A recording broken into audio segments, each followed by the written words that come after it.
Tonight's book is 'Twas the Night Before Christmas.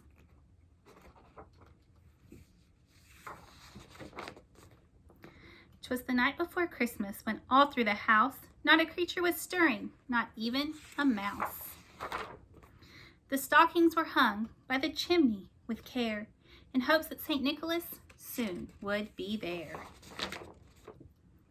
The children were nestled all snug in their beds while visions of sugar plums danced in their heads.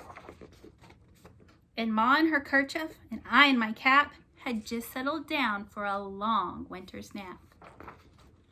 When out on the lawn there arose such a clatter, I sprang from the bed to see what was the matter.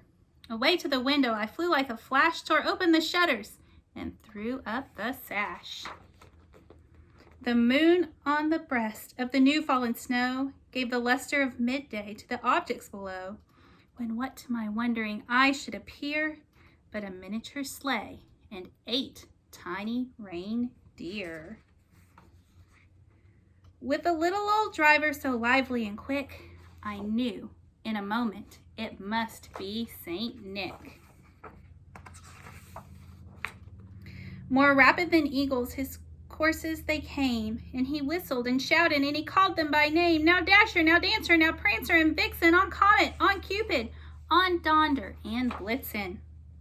To the top of the porch, to the top of the wall, now dash away, dash away, dash away all. As dry leaves that before the wild hurricanes fly, when they meet with an obstacle, mount to the sky. So up to the housetop the courses they flew, with the sleigh full of toys, and St. Nicholas too. And then, in a twinkling, I heard on the roof the prancing and pawing of each little hoof. As I drew in my head and was turning around, down the chimney St. Nicholas came with a bound. He was dressed all in fur from his head to his foot, and his clothes were all tarnished with ashes and soot.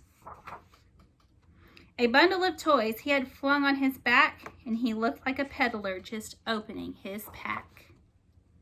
His eyes, how they twinkled, his dimples, how merry, his cheeks were like roses, his nose like a cherry. His droll little mouth was drawn up like a bow, and the beard on his chin, well, it was white as the snow. The stump of a pipe he held tight in his teeth, and the smoke, it encircled his head like a wreath. He had a broad face and a little round belly that shook when he laughed, ho, ho, ho, like a bowl full of jelly. He was chubby and plump, a right jolly old elf, and I laughed when I saw him, in spite of myself. A wink of his eye and a twist of his head soon gave me to know I had nothing to dread.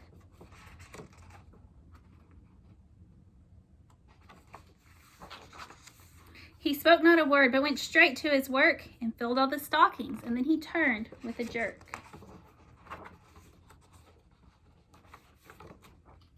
And laying his finger aside of his nose and giving a nod, up the chimney he rose. He sprang to his sleigh, and his team gave a whistle, and away they all flew like the down of a thistle. But I heard him exclaim, ere he drove out of sight, "Merry Christmas to all, and to all a good night."